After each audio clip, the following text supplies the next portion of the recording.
Right in the heart of Batavia, there's a historic building called Seymour Place. And let me tell you, it's known for a lot more than just its cool architecture.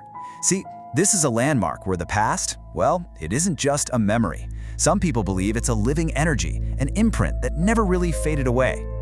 So let's just start with this thought. What if all the big emotions and all the major events that happen inside a building's walls, what if they don't just vanish into thin air? What if they leave behind an echo, a kind of memory that you can still feel or maybe even see today?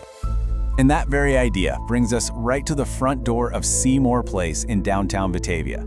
This place has a serious reputation for paranormal activity, and it's all fueled by these incredible stories of residents who, let's just say, never really checked out. Now, to really understand all the whispers and strange noises people hear today, we've got to look back. We have to dive into the lives that played out here, because the history of Seymour Place is absolutely key to unlocking its current mysteries. This building has worn a lot of different hats over the years. I mean, it started out as this grand, stately bank, a place of big money and high stakes. Then it transformed into a really exclusive men's club, the hub for the city's elite. And today, it's a hopping part of the downtown scene. Just try to imagine the sheer number of different people and the powerful emotions that have passed through those doors over all those decades. It's kind of staggering. And all that rich history, well, it brings us to the real heart of the story. So let's get into it. Let's meet some of these so-called spirits, the unseen residents who apparently still think of Seymour Place as home. Okay, first up is the most famous one of all. If you ever visit, you might get this weird feeling you're not quite alone, especially over in the bar area. The staff and patrons have a nickname for him. They just call him the Gentleman. And what's so fascinating is how specific the sightings are. He's always described as this shadowy figure, but people notice he's wearing clothes from like the 1860s, and he's almost always spotted in the bar. The going theory is that he was a member of that old men's club, and maybe he's just still enjoying his favorite haunt long after his time on Earth is over. But here's the thing.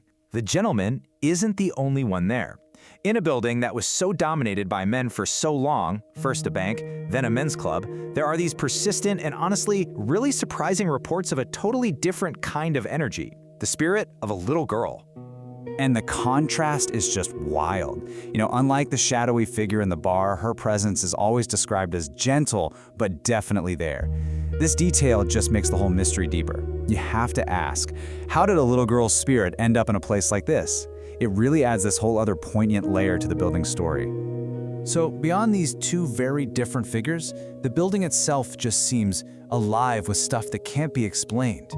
And we're talking about a whole range of things happening here that are way beyond the normal creaks and groans you'd expect from an old building. Oh yeah, the list of reported events is pretty long.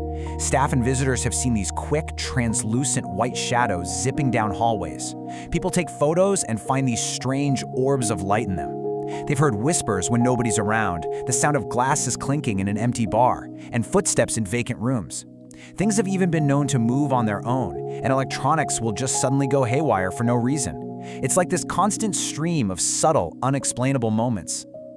So, what on earth could be causing all this? Well, paranormal investigators who've studied Seymour Place, they don't necessarily think it's haunted by dozens of different ghosts. Instead, they have this really fascinating theory that's all about the building itself. The theory is called an emotional imprint.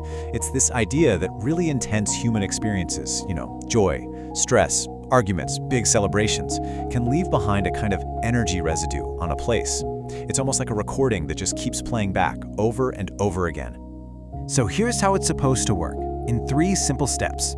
First, you have a place with a long history of intense events, like a busy bank or a private club.